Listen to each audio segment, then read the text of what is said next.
I think of, my family is we are functionally dramatic. And so whenever we go somewhere on vacation, just like a family outing, there's always drama, right? There's something that happens, but it makes the trip so much more fun. Memories. Because, I mean, if you know anything about me, I'm meticulous in my travel plans. Like everything is perfect.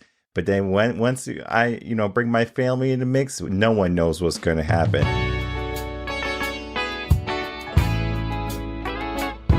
Hey, baby.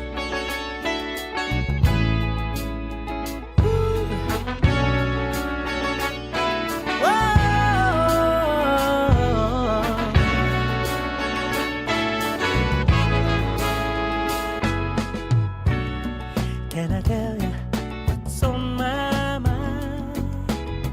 'Cause I've been thinking about Welcome everyone to quite Coaching in some Session. This is good to be another special edition with our Group 7 coming in, and then also another special day, episode 600 of the podcast. We have come such a long way from episode 1, from everything that I've learned from just doing a podcast, from being a podcast host, to having so many amazing guests that have been able to come on and bless us with their wisdom and their knowledge. And today is going to be no different. And if you are familiar with the guest episodes are from previous guests that have been on the podcast that have been an integral part of what Coaching in Session is, and just bringing about so much wisdom and so much hope for individuals from their perspective topics and their works. They have made a difference in the world. And so today we're going to be creating a collab of so many great minds, and we're going to be talking about the idea of family and community. So without further ado, let me bring in the guests right now so we can introduce everyone. We're going to start off with Renes. If you could, please tell us who you are, what you do, and of course, how you help people. My name is Renes Lophanor. I am a teacher. I teach languages, more than four languages, so English, literature, French, Spanish. And I've been teaching for 26 years. I'm also father of two and musician.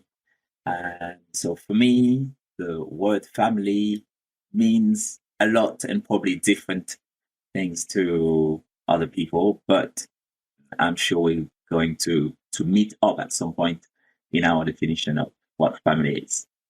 Perfect. And then let's go straight to Terence. Yes, sir. How are you guys doing? Terence Chatmon. I'm the founder of Victorious Family. We basically equip parents, empower them so that their family can flourish. And so we've been in operation for about 16 plus years. We're in currently about 39 countries, 43 states, trained about 100,000 parents. Our passion is to see families flourishing and understanding how to integrate their faith at home. So we're excited about that. Yeah, I'm glad to have you on. An expert in family is going to be so good. And then Michael, if you could. Thanks for having me, Michael. Michael T. Brown, and I'm a therapist, licensed counselor. I see individuals, families, couples here in the Washington, D.C. area, and I do consulting and counseling across the country, and with businesses and individuals. And glad to be on the show. Look forward to discussing this topic.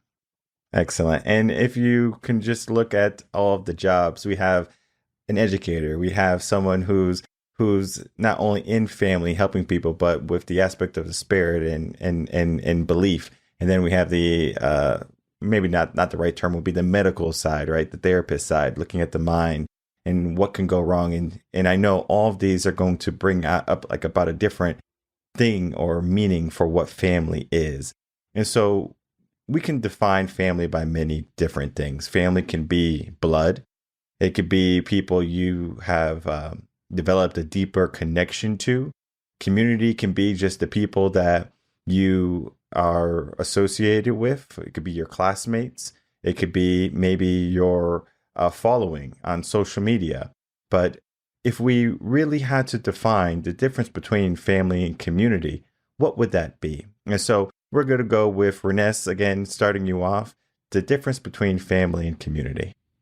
Families today come in so many different forms. We have the nuclear families, single parents, chosen families, and so on.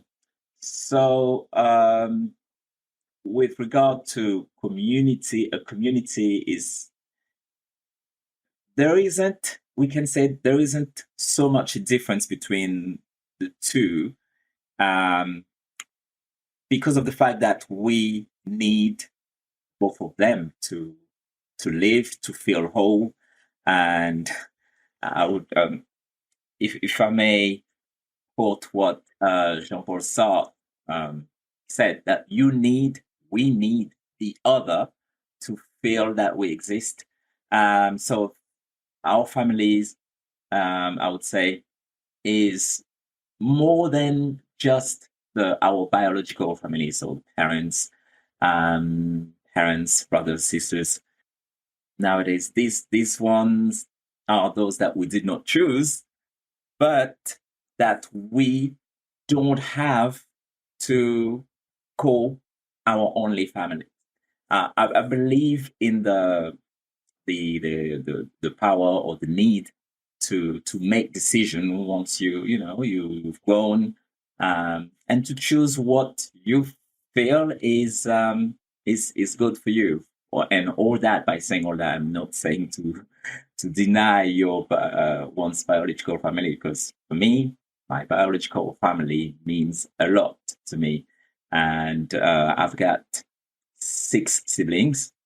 I'm the eldest, and we are that connected, really very close to each other, and laughing with each other every day in our WhatsApp group.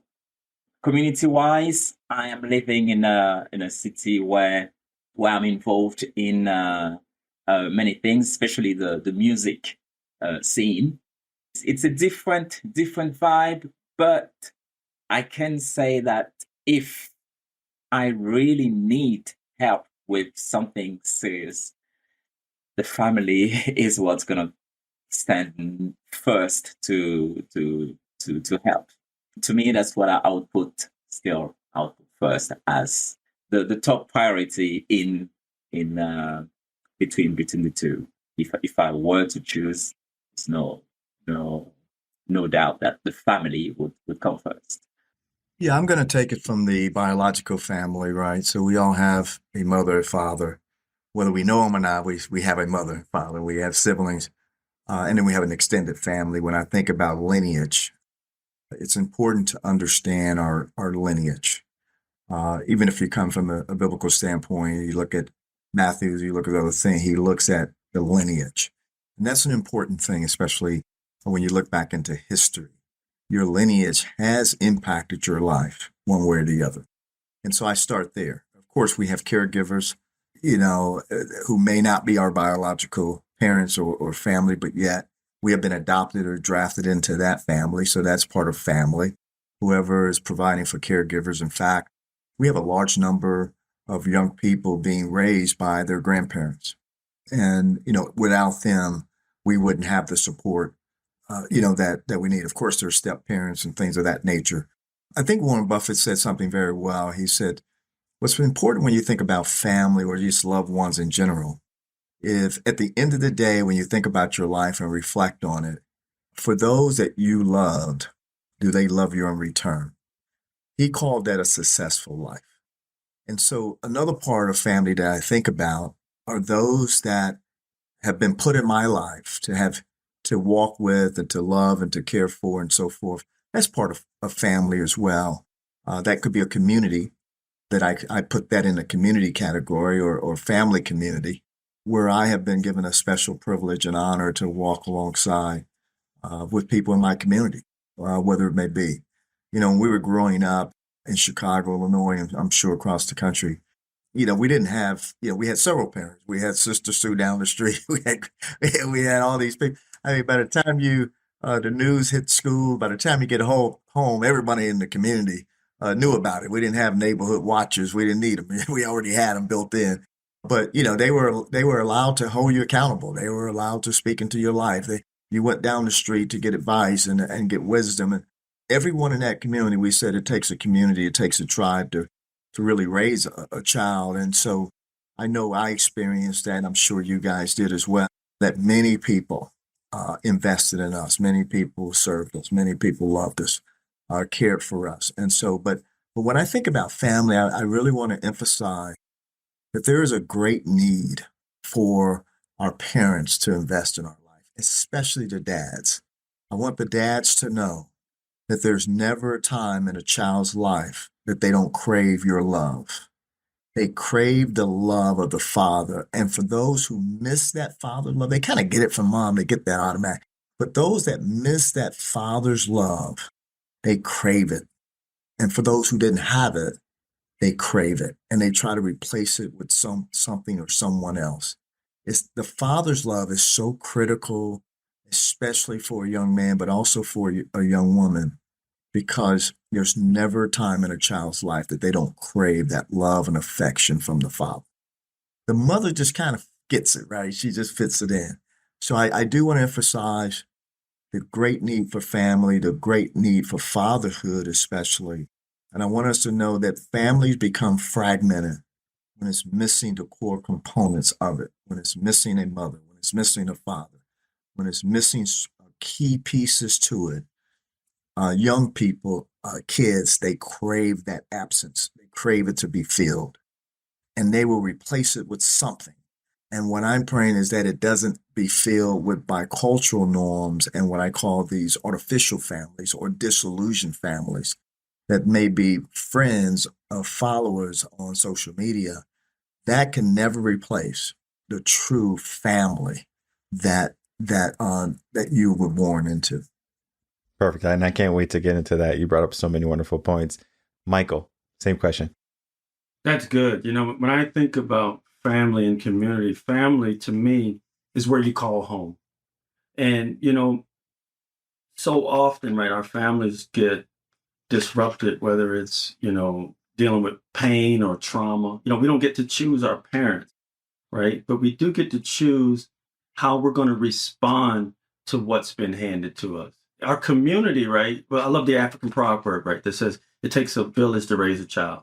So whether it's trauma or pain, or maybe you didn't grow up with your biological parents, but there were people in the community, right, who came alongside and saw a need and filled that need. And that's why, you particularly think about, in certain communities, we call each other brother or sister, particularly in church, right?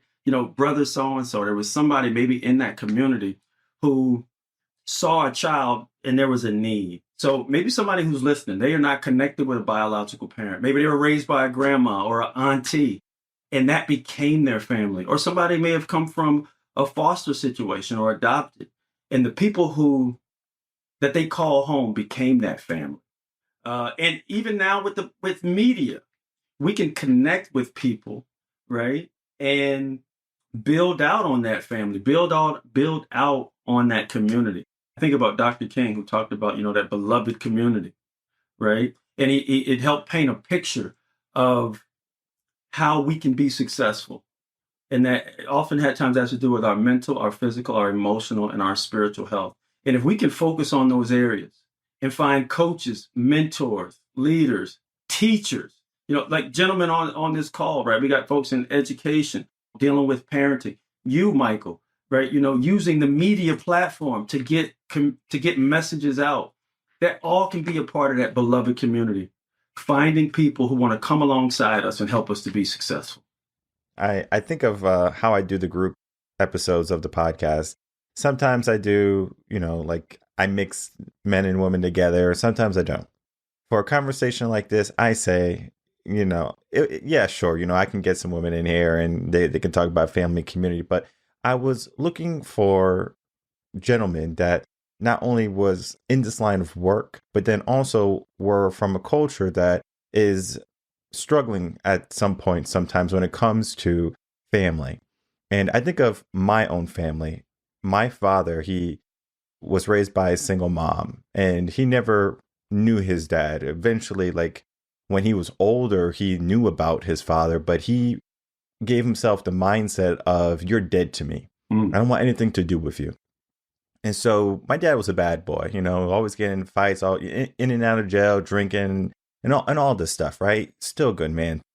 One of the things that resonate with me is that even though he was trying to figure out how to be a father and how to be a man, he was still as present as he could be, with that lifestyle that he was living. There was times when his mother would say, hey, you have to go be with your kids. You have to go, be a father for them. And then, he was starting to kind of, saying, okay, maybe I should. And then that was when he was becoming more active. And that wasn't until maybe we were around 7 to 9. We knew who he was, but it was either we would page him. So, back when pagers were a thing, so we would page him. He would always call us back religiously. And so we'll get a chance to talk to him. We would tell him if we had any accomplishments on our tests and things like that. We craved his attention. And our mom, she did her best, taking care of the household, working 2-3 jobs. But even then, the only time I saw my mom was when she was sleeping. We were raised by our great grandmother, our aunt, our grandmothers. We didn't really get the typical, mom and dad growing up together in the house. We were separated. I look at the area where we grew up. It was the ghetto. It was bad. It was drugs. It was violence. It was all of these bad things happening. My mom would live in this house, by herself with us, and keeping up with the bills, the power, the water, stuff like that. So sometimes we didn't have it. But one of the things I think about that there was a shift that happened when my dad came back. Before my dad was in the household, we would get robbed quite a bit. People would break in our house, vandalize the home, tear up the sofas, break the TV, steal the video games, everything, right? We always had to start fresh. It wasn't until my dad got, in the house and where people realized like, hey, we're not going to go to that house anymore, right? And he basically set the tone. And I remember one time, I don't know if this set the tone for me, but there was a guy who came in our backyard, right? It was a homeless guy. And he was just trying to get some bottles from the back, right? And my dad just kind of went out there. It was like what's going on? Because he had already talked to him out in the front yard saying, hey, we don't have anything, right? And then guy goes around the house, doesn't listen to my dad, and then my dad just kind of goes off on him, right? And I'm just there like looking at my dad, not angry or not anything. I'm just learning, right? And I'm like, is this who I need to be, right? Like do I have to have this level of fierceness, right? Because I think of the idea, and I know I talked to you about this, Michael, the idea of love and respect, right? Or fear and respect, where I respected my dad because he was a big guy, still is a big guy, right? With one finger, he could probably end my life. And so I feared it in a sense, but I respected him. And so whenever he walked, I was there, just following in his footsteps, the good and the bad. And then fast forward when I'm living off by myself and he was an alcoholic, I said, well, maybe I should, drink, a couple of beers, after I get home from work, or have some beers in the fridge for the weekend or something like that. And, I did some introspection, down the road a little bit. And I was like, this is not what I want. The family that I grew up in was broken by almost every means. But the family that I created was one where I was able to look at what my life was and to say, all right, I can see the good, I can see the bad. And I don't look at the bad saying, I wish I didn't have it.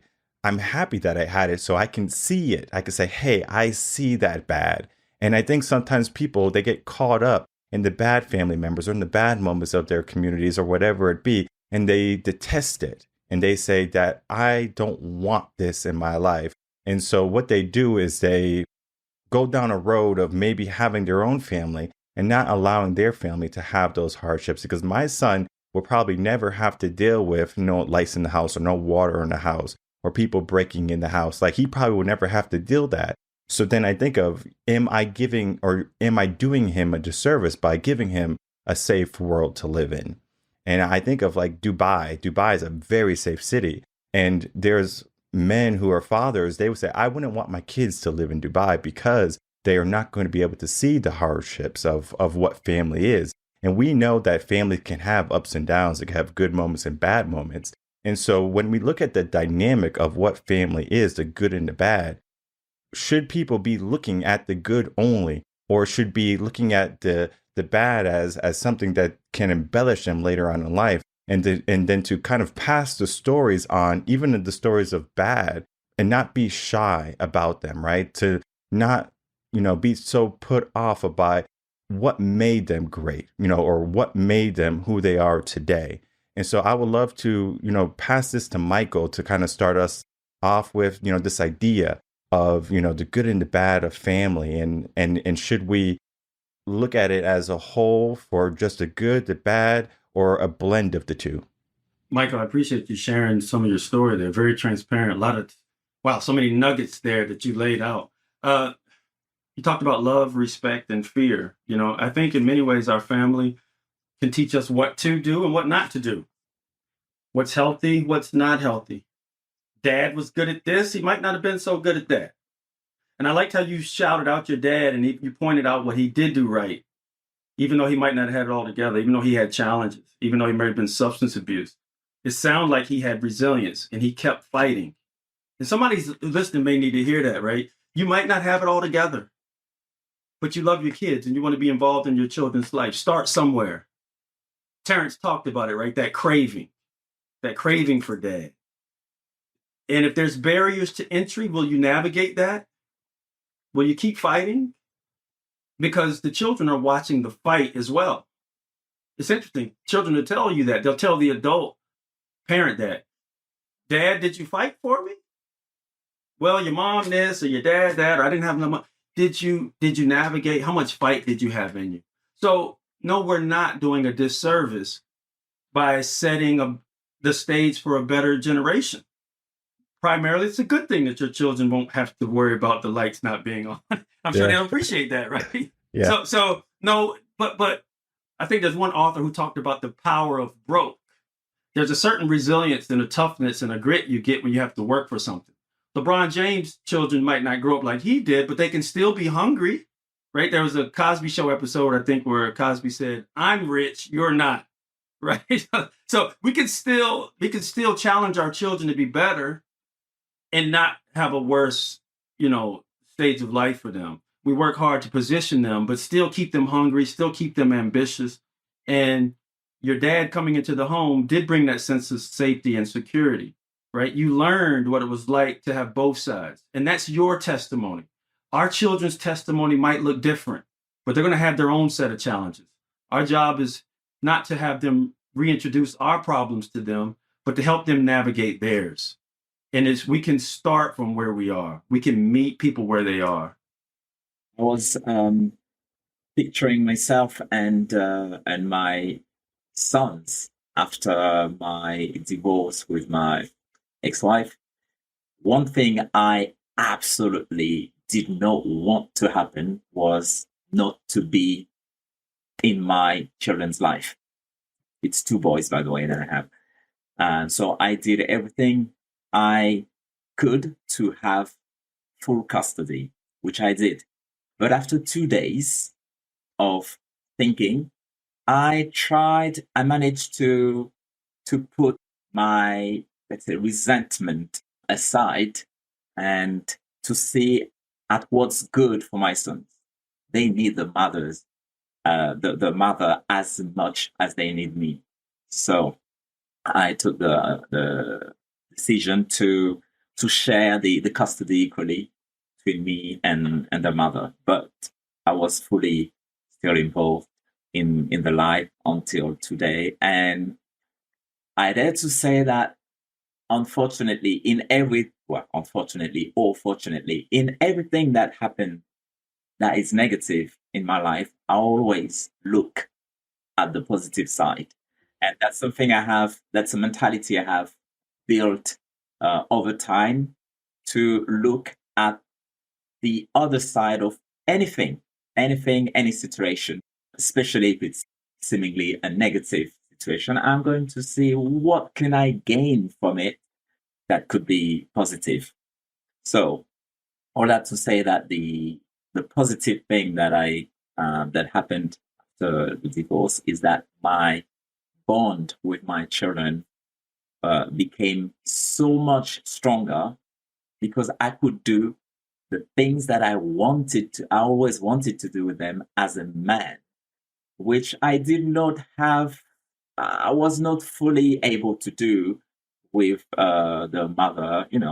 Mother is very protective. And for me, I wanted to do boy stuff with them and also to develop the resilience for the life ahead. For example, when my eldest son was 4 years old, we went to a supermarket where we usually go for shopping, and it's about half an hour walk from our home.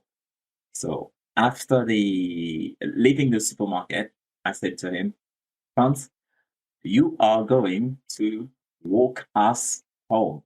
I'm going to follow you wherever you go. I will follow you. I will go with you, but it's you who will take me home." And he got scared a bit. And I explained to him the reason why I'm doing this is, let's say, for example, I faint right here. You're going to be scared. But if I know that you are able to get home, I will feel better. Instead of, he kind of got lost a bit, but then found his way back, and he made it. He made it to home, and he was very pleased, and so was I.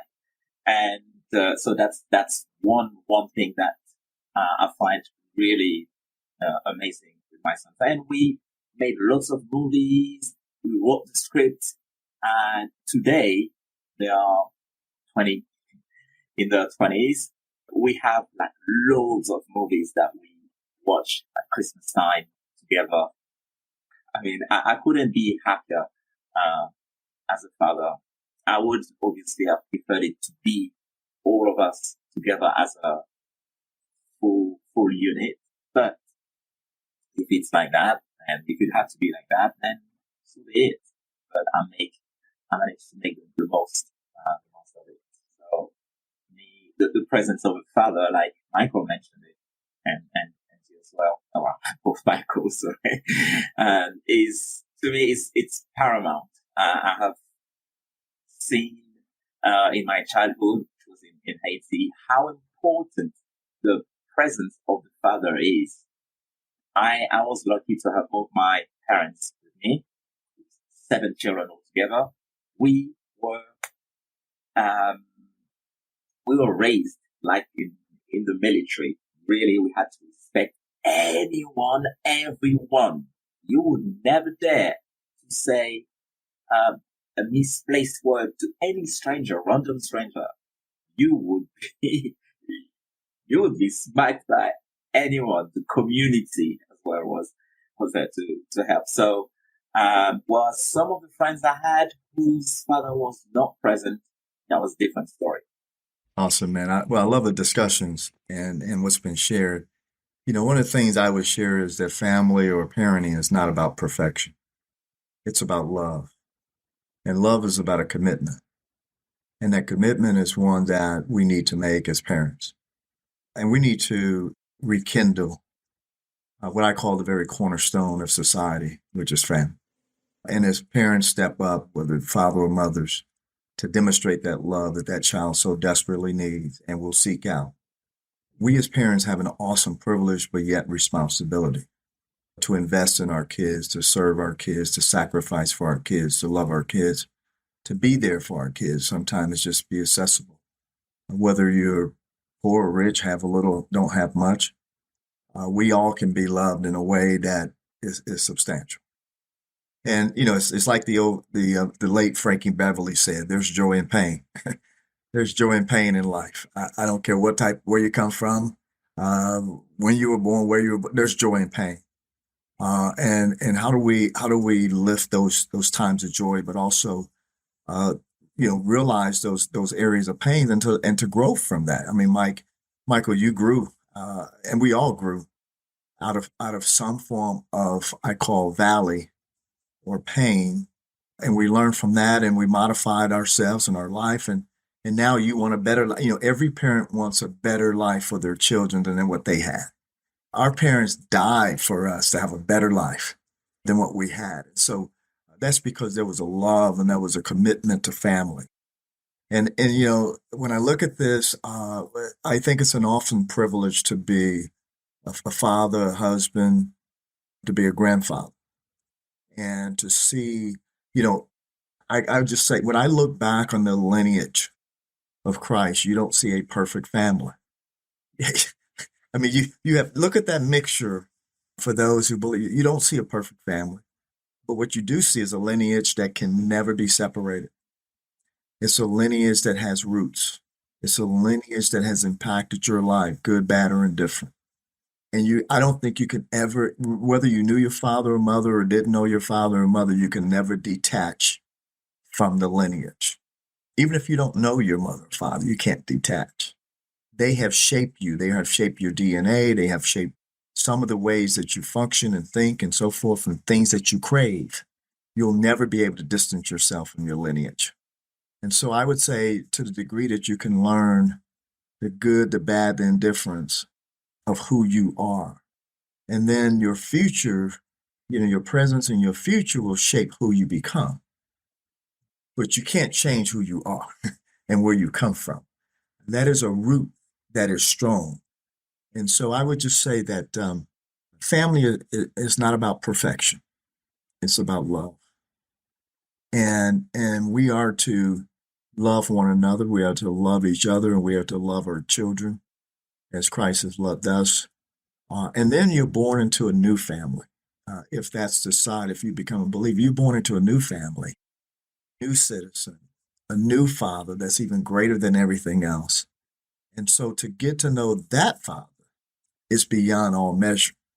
And I know sometimes we're in a society that don't want to talk about religion or things of that nature. But if you miss that piece, I believe Michael talked about there's drivers in a person's life. I think there's three primary drivers. There's a spiritual driver, there's an intellectual driver, and there's an I call it emotional or physical driver.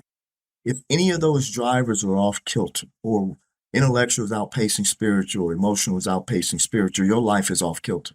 It's difficult for you to love the way Christ loved. So we must have a driver that's led by a spiritual driver initially, followed by either an intellectual or physical driver. But without that, you're missing the core ingredient to a life that can love in the way that I'm speaking to. And so, you know, we have this within us to love one another, especially those that we have been given the privilege to birth into this world. And so I want to encourage parents, I want to encourage mothers, dads, grandparents, etc., that family is so critical to who you are, that we are to take honor in serving as a parent, as a father, as a mother. Don't miss that opportunity, that joy. Of course, you know, it's not meant to be easy, but it is meant to be joyous. And so I just want to encourage us. I believe that some of the challenges that we're facing in society today is because of the fragmented family. It's because of what we're seeing, you know, where there's a separation and fathers are absent or mothers are absent. And we can work within that environment. Listen, single parents, I believe, is just some of the, I mean, you're talking about the strength and the backbone. I mean, whether you're a single mom or a single dad, I mean, they holding it all together. I mean, they're playing both roles. They're playing mother, they're playing father, they're playing everybody. The disciplinarian, or the breadwinner, whatever it is. I mean, I just take my head off to a single parent, but that's not what I'm talking about. I'm talking about the nature of family is meant to be bonded and bonded with the deepest of love beyond ourselves. And we have a role to play as a father. We have a role to play as a mother. We have a role to play as a grandparent, as a sibling, and so forth. And I would say step into that role. Your life doesn't have to be perfect. I don't know of anyone's life that I know of that's perfect. If you could show me that person, I need to meet him. I need to meet him right away. Okay? Because I don't know any family, I don't know any person whose life is perfect. But I do know someone who has gone through the struggle and have come out better than what they were. And then they are to be a light to the next generation to move forward. What a privilege it is to be a parent. Couple of things there. I do want to touch on a lot of things that everyone's been saying, all powerful. I think of, one of the things, my family is we are functionally dramatic. And so whenever we go somewhere on vacation, like we're going someplace, just like a family outing, there's always drama, right? There's something that happens, but it makes the trip so much more fun. Memories. I mean, if you know anything about me, I'm meticulous in my travel plans. Like everything is perfect. But then once I bring my family in the mix, no one knows what's going to happen. And I think of the rapper J. Cole. He has a line he says in one of the songs. He says there's beauty in the struggle. Yes. And there's ugliness in the success. That's good. And I think that's so powerful, because how many people in life, they want just the good, right? That's They right. want the mansions and the cars. They want the happiness, the love. They want their wife or the husband to do exactly what they want all the time. But it doesn't happen that way all the time. And I couldn't imagine living a life that was pristine, So I love to have all these hiccups and things like that. And I remember when, my wife and I were like fiancés, and I was saying when I was going to like introduce her to the family, like, and she was going to get some time with them, like weeks or months at a time. I said, you're going to fall in love with them, because she's, dramatic sometimes too, but she just loves the drama. Like she craves it as much as I do, because we have a very simple life here in Texas. Like we're just by ourselves here. And so we know each other's day-to-day traits and everything. So, like we don't have to go into crazy cycles here, but it's always nice to, to get that reprieve, and then to get that drama. It's like, oh man, this is crazy. Like they forgot to get the toilet paper. It's the smallest things, right? But that could be family. Well, Micah, that's what makes family, man. I hate to jump in. Exactly. That's what makes it so fun, right? Yeah, but the question is now, how many people grow up resenting their family or not seeing what their family has done for them? Yeah. Because I can look at the kids, for example, in schools, when I was in schools, and how they would treat their parents or grandparents or whatever it be. And it's a sense of entitlement, where, not saying every student was like that, but the majority was. And so if we look at this trend of that happening, right, they won't appreciate the drama. Dad, you annoy me. Mom, you're not cool, right? Like, so they're giving themselves this mindset. And eventually, you know what happens, and what is happening in our generation today? They will throw their parents in a nursing home before they throw them in their own guest room. Michael, you talk about family and challenges of family. And I can imagine someone listening saying, that's not been my reality. Their reality may be geared more toward pain or trauma. And I think that's an important segue to talk about forgiveness. Forgiveness does not mean what they did was right. It's saying, I don't want to drink the poison of unforgiveness. And that's where that community and village can come in. The spiritual teaching, right, that says, if my mother and father forsakes me, the Lord will take me up. Because somebody may be listening and they're saying, I don't know my parent. Maybe they've been abused by a parent, and they had to form a new family. But it's hard to form a new family, right? Harboring unforgiveness. Forgiveness does not mean what they did was right. It's not saying we're given a free pass on the pain or the trauma. And that's why sometimes we need coaches, counselors, mentors, therapists, pastors, right? That village to help us navigate that pain or that difficulty or that trauma. So that way we're not passing down the pain to the next generation, right? And so I think it's so important to get help. Ask for help if you need help to navigate those emotions. I think about, it was mentioned earlier, not perfect. We're not perfect, but we can be present. And it's okay to say, let me start from where I am, because the pain of unforgiveness may be blocking me from my destiny. I think of, after you say that, I think of like the person that doesn't want to forgive, right? And what they do is very interesting. It happened to my cousin, and I know it's not just my cousin. It's a lot more people than just one person. Is that they will abandon the family. I haven't talked to my cousin in years. She left her mom, everything, her home foundation, and she found a community of people who are like-minded. And then that's where she is. Maybe today she considers them family. I don't know. Yeah. Right. But what we're seeing with the younger generation is that if they do forsake their family, they find a like-minded community. Well, I love the point that Michael just made, is that heart of forgiveness. I mean, it's very difficult for us to humble ourselves and seek. That forgiveness is not for them, it's for us. It's to cleanse us of all that stuff that's in us, right? And we're not designed for that. But, people will either fight or flight. And it's easier to flight sometimes than to fight. And what if we begin to fight for what I call the non-negotiable? The non-negotiable of family, the cornerstone. I believe that a lot of the challenges we're facing today is because of the brokenness of the family. I think if we can begin to understand that we have a responsibility as parents to raise our kids with a certain set of experiences, and I call them more value, etc. That's a privilege. I don't want to flight from that. I want to fight for that.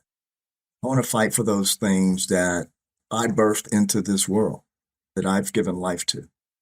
The other thing I say, I love, when you think about it, Mike, I love your story because it brought me to a story. I remember we used to have family Sunday dinners almost every weekend. It was a beautiful thing.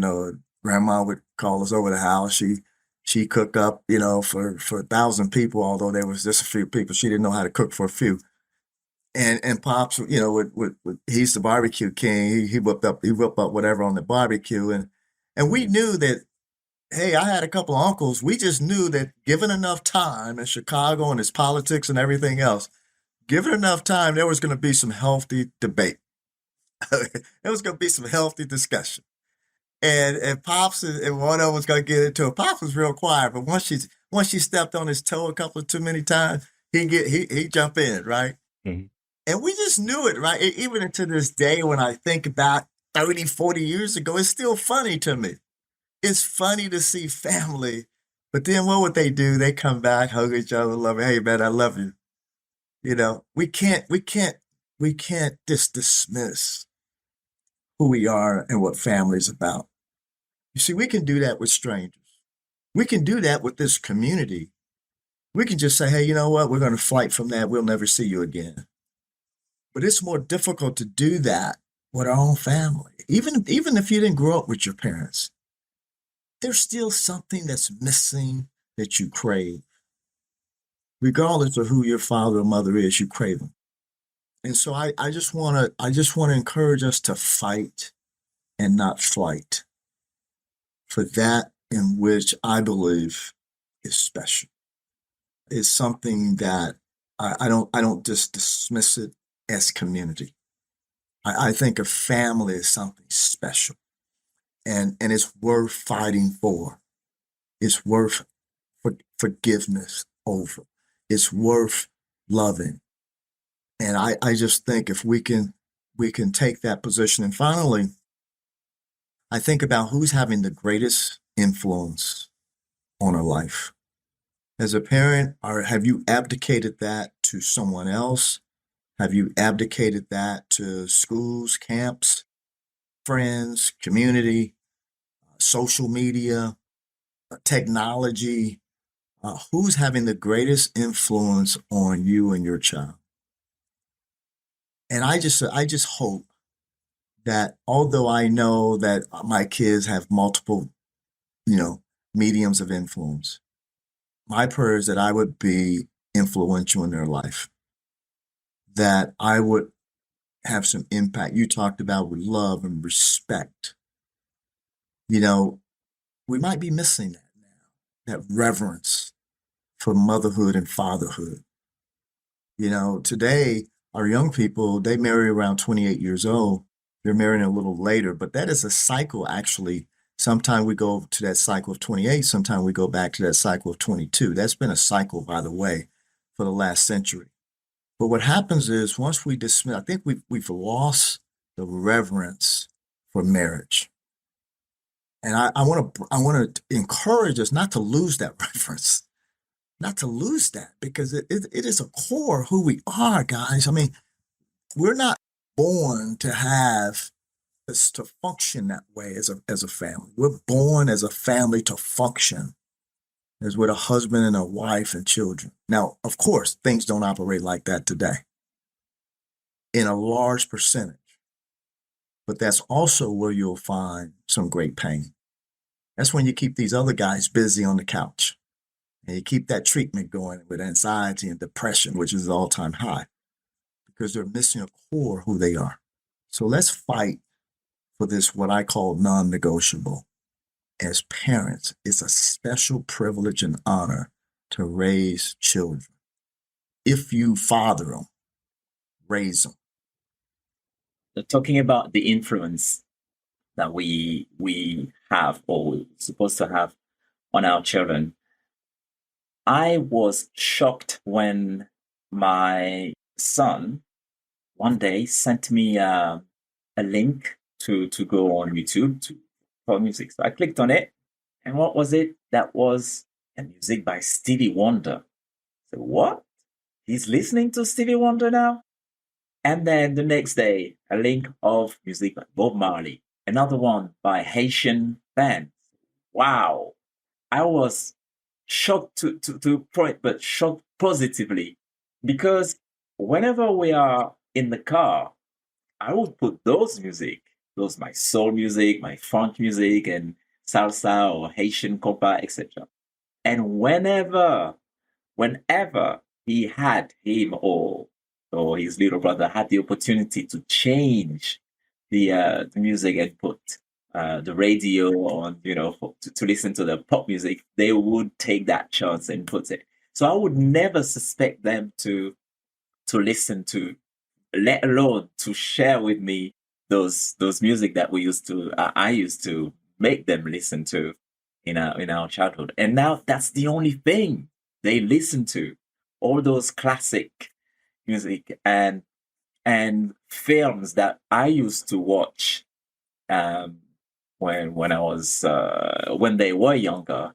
They were not into those films at all. Now that's what they're watching. We as parents, we have a lot of influence on our children, more than we want to believe that we do. Whatever we do with our children, we should always endeavor to instill positivity on them, because they will take it somehow, and at some point they will reproduce it in the future. And then to add to what Michael T. Brown said about forgiveness earlier, in the early days after my separation with my ex-wife, her new boyfriend was living with her. So when I go to pick up my sons or to take them to their mom, he was always there, and my sons could sense that I was not happy, right?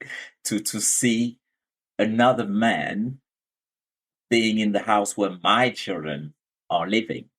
So after a couple of months, I took my sons to their mom. The boyfriend was outside. I walked to him, and I could see in the corner of my eye my little boy, my youngest son, looking like he's expecting some fight to go on.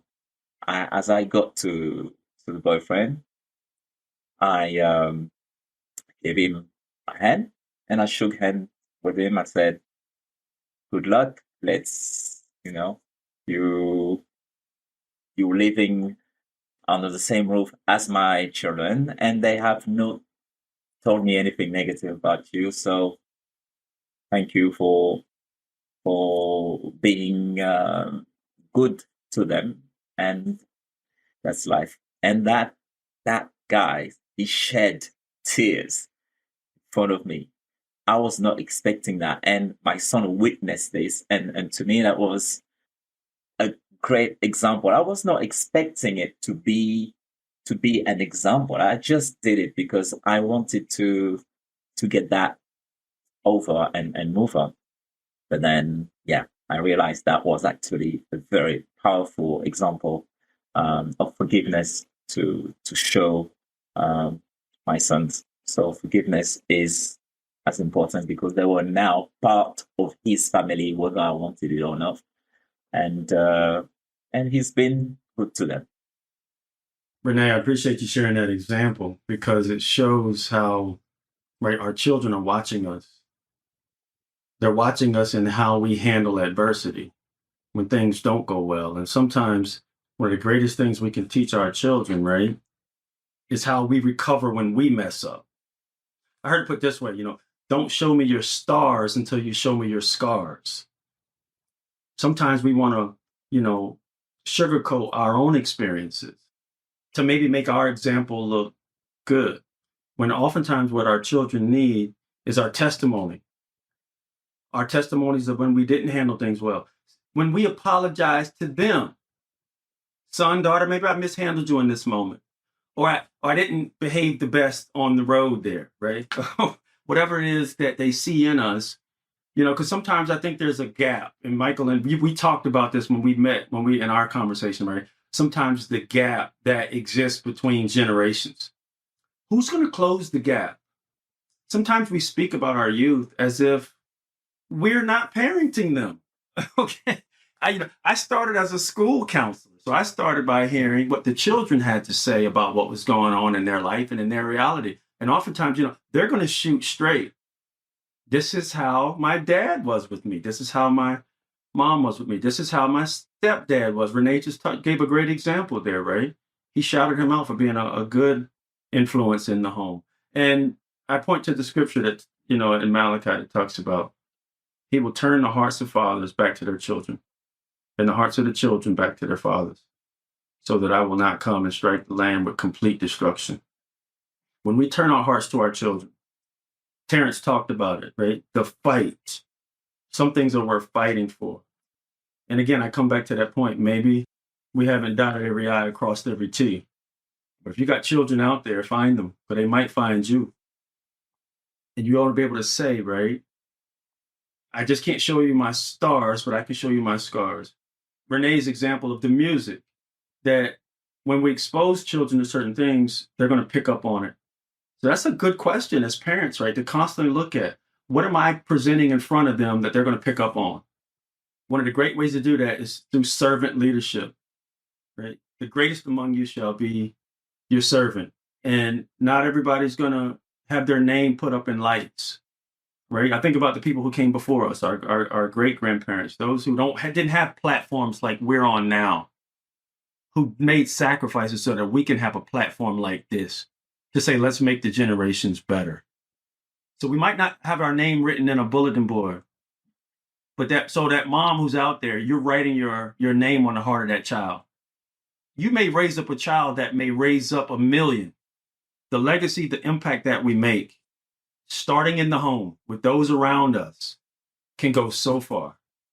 One of the reasons why I started the podcast, the first reason was I wanted a legacy, right? For if anything happened to me, for my son to be able to hear me or see me or to learn from me still, because we don't have that in our world today. Like if your father didn't do a podcast, or if he didn't write books, or if he wasn't open about his emotions, and the generation of men before us, or maybe just at least me, they didn't talk about their emotions, right? Men, like rub dirt on it. Don't talk about what's going on in your life. Handle it, right?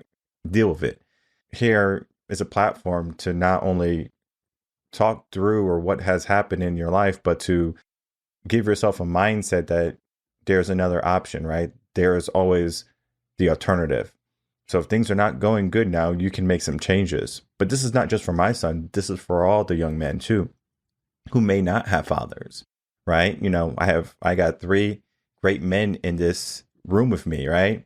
All of you are great role models and examples for young men especially young black men, right? Maybe that are growing up in the ghetto or, with a broken household or something along those lines. And maybe they're looking at their community for, how to get their affection, right? We can look at what happens with, gangbangers or something like that, right? There's a guy on the corner who has some jewelry and some money and will put that in someone's pocket.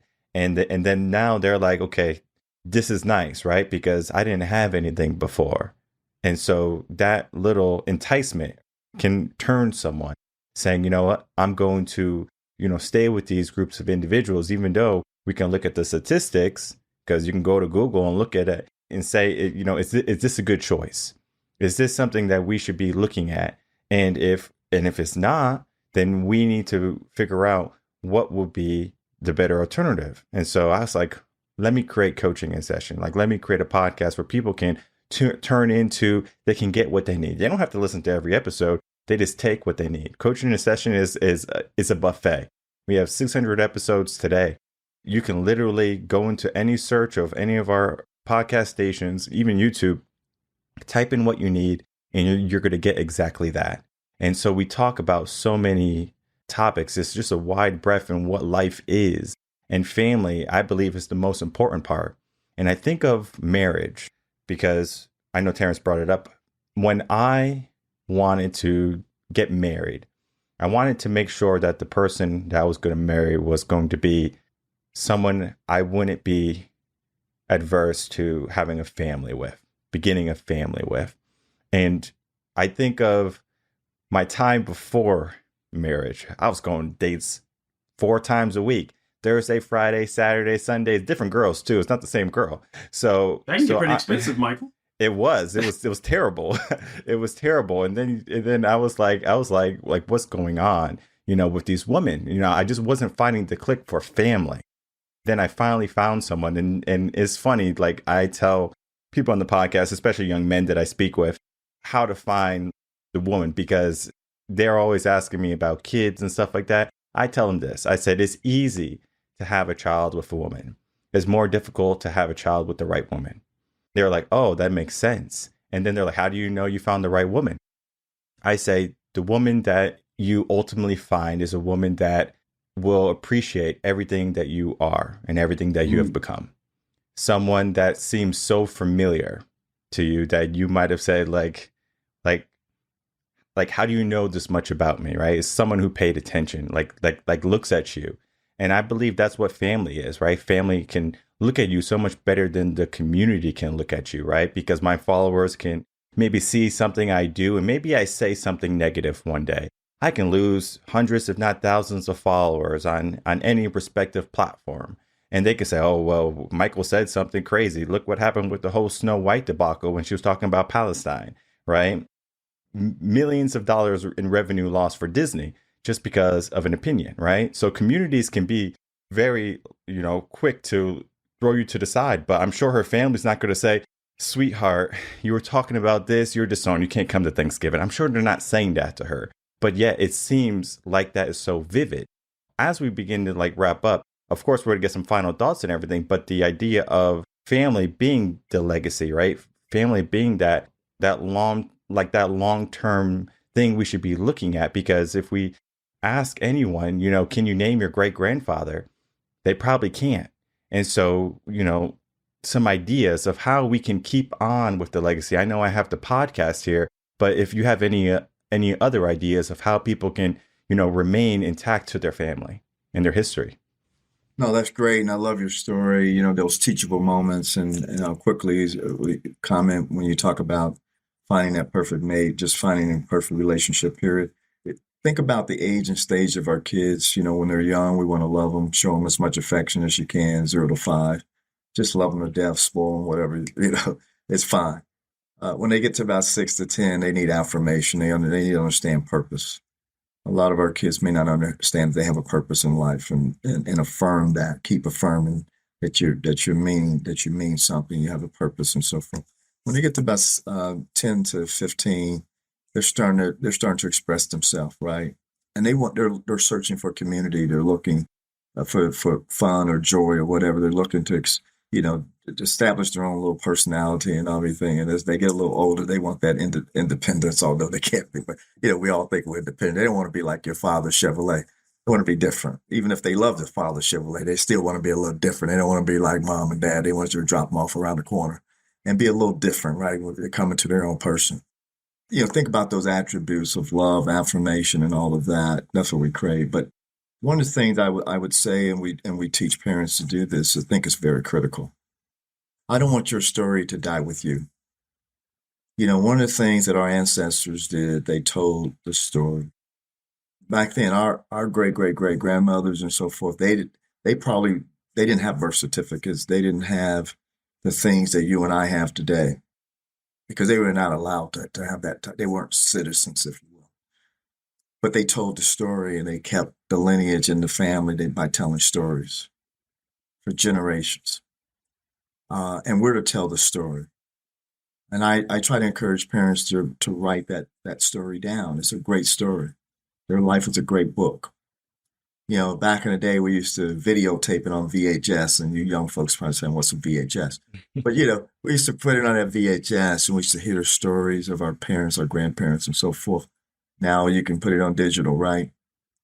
And it never dies. That story lives on.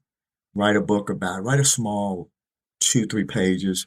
When I pass away, my kids will, open their will, their trust, and so forth. The first thing they're going to receive, other than that $5 check, the first thing they're going to receive is a love letter and a story, telling them how much I love them, care for them, how special they are. And what I want to encourage them to carry the lineage forward, to carry the story forward in their life and their family. I want them to live a life worthy of its calling. And then they'll get, whatever $2 I have left and, all that stuff. But I want them to hear about the story. And then in there as well are the stories of their grandparents, their great-grandparents. We were able to go back to 1812, and so that's their great-great-great-great-grandparents, and tell their stories, looking at the archives and saying, look at your grandfather who valued education, who went back to school, and instead of getting his GED, he sat in some type of accelerated program in 3rd, 4th, 5th grade, all the way to high school, and walked across the stage at 50-some years old to get his diploma, his high school diploma. He didn't need that high school diploma. He worked for one of the largest airlines in the country. He had become the senior engineer for an airline company with a 2nd grade education, but yet he had to go back and get a high school diploma in order to get a job. And he sat in the classroom. See, that's valuing education, right? What do we value? And what is not a greater value than our family? There's nothing else we should value more than our family. It's not jobs, because you can't take those with you. It's not the money. It's not the big house. It's not the big car. It's not the podcast that you got 1 million followers. What you're going to be remembered for is the souls that you have touched. It's the souls that you have impacted. It's the souls that you have influenced. And I think about it, I'm a little bit closer to the other side than you guys are.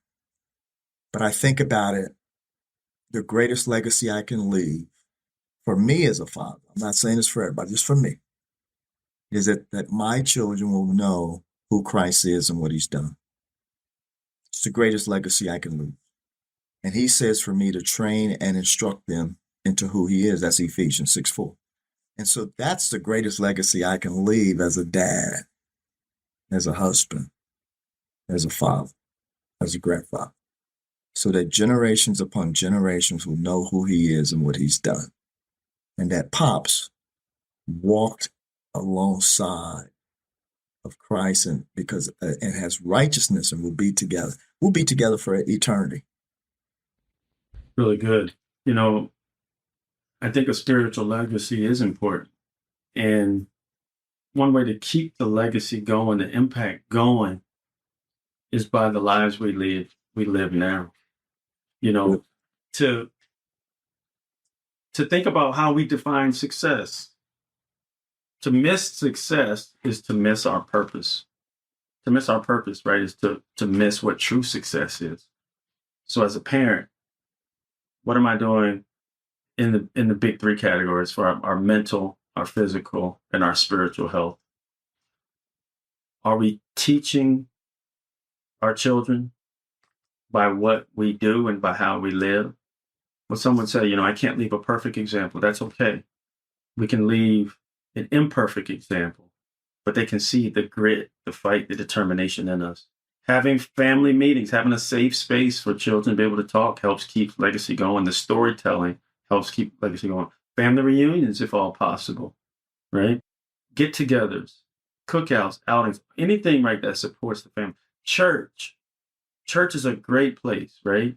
To connect with others, to connect our families to others. Statistics show that young people are leaving the faith more now than ever. That's the tough news. The good news is that there's an opportunity there.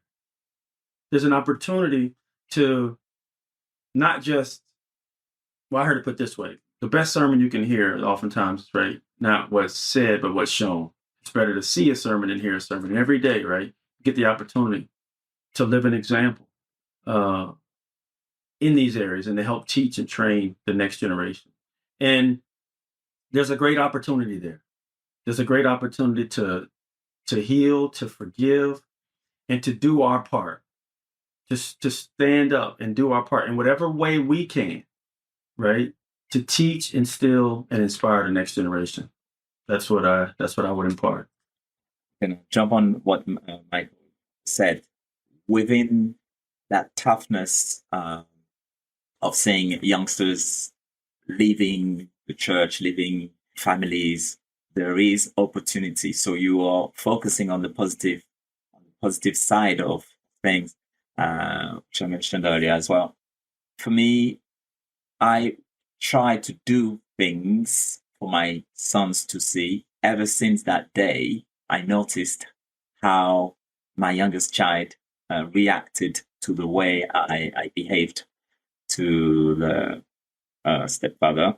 So I regularly meet up with my family in France, and I take them with me. Even though they are older now, they gladly go with me, meeting the other cousins for our annual barbecue session in Paris. It's something that they value, and they see how well we are bonded as a family, because all my cousins who are in the same generation as me meet at that time with their own children, and everyone having fun, singing, playing dominoes, music, and all the children are playing together. Some of them meet for the first time, but it's as if they had known each other for forever. So for me, that's where the family side blends with the spirit of community, because it's a large family. So that's the kind of thing, the legacy I want to leave behind. And I love it when my sons are reminiscing those moments, either with me or between themselves. Oh, you remember when we went to so and so? Well, oh, remember when we did that thing with Daddy? And we're laughing. It's for me, that's great. When I hear that, I feel like I have achieved my purpose as a father. There's nothing that means more for me. Yeah, there's just so much to be said when it comes to legacy. And we do things, I think, almost instinctually, whether it be with faith or writing books or starting a podcast or being a teacher and just impacting one student's life at a time. And we might not see it as like a significant factor in someone's life because we're just moving through our life so quickly, because we might be worried about something, worried about our own family, or worried about our community or our bills, or something that has gone wrong in our life. And it's easy to get distracted in our world today, especially since it's so busy. We have all of these wonderful technologies, this podcast, for example, our cell phones, another. We can join all of these TikToks and Twitters and X's, whatever you want to, consider these social medias, and we can find like-minded individuals and we can say this feels like home. But home is going to be exactly where you put your mind and where you put your faith in. Because I always say when you go on vacation, you have your hotel room and you might feel stressed when you're out around all these people. But when you go back to that hotel room, it feels nice. But then when you get on the plane, you go back home, it feels even nicer. Imagine if you surrounded yourself with family when you got back home like that. And you just said, okay, this is what home is. And I encourage people to figure out what home is for you. And then from there, surround yourself with family that you can say is blood. And maybe some people, they don't have that option. Of course, you did have that option at one point, right? Maybe today you're adopted. You don't know where you came from. You can build, right? You can start a family, right? I know some people, they say, when they start fresh, they say, okay, I'm going to get a spouse, a partner, and I'm going to start a family, right? And I'm going to be present. I'm going to be that father. I'm going to be that mother. I'm going to be that wife or that husband that I know my kids need, right? And today's a conversation where it can spark some interest in your own family, can spark some interest in who you're hanging around with, because you are the proponent of the people you surround yourself with. Get clear on that, right? Are they bringing about your best interest? And it's easy to, have people like you for your accolades today. And then once everything is gone, have them abandon you because you are a former fraction of, what you were. But family is going to be one of those things. It doesn't matter if you have $1 billion or if you have a nickel, as long as you have each other, right? I think of people who are on the streets, right? They have each other. That's enough for them. Right. Of course, they might think of days when they can, be in a home and be warm or cool, depending on where you live. But they have each other for hope. And that right there is going to give them, so much more belief that things can change rather than just, looking at the world and being so, that is so convoluted with what people are living in. Because, again, I can go on Instagram and see all these people who are happy and smiling. And the moment you really get to know them, they're not even, that person, right? It's all a facade. So we have to find some realness in there. And so as we begin to wrap up, I encourage people to not only find the realness, but to, look more into what these gentlemen have done. I'm also going to be pointing out all of their episodes. So all their episodes will be right down below. So you can watch your individual episodes and you will find that the conversation is going to be talking about this idea, mindset, family, what to do, all of these different things also, but to say the least, right? Because, Renes, you didn't talk about your book, you didn't talk about your teaching, your music, all the kids you impact. You've done so much, right? But again, we are going to pair that with our episodes that we have already recorded. And so I encourage people to look at those episodes as well.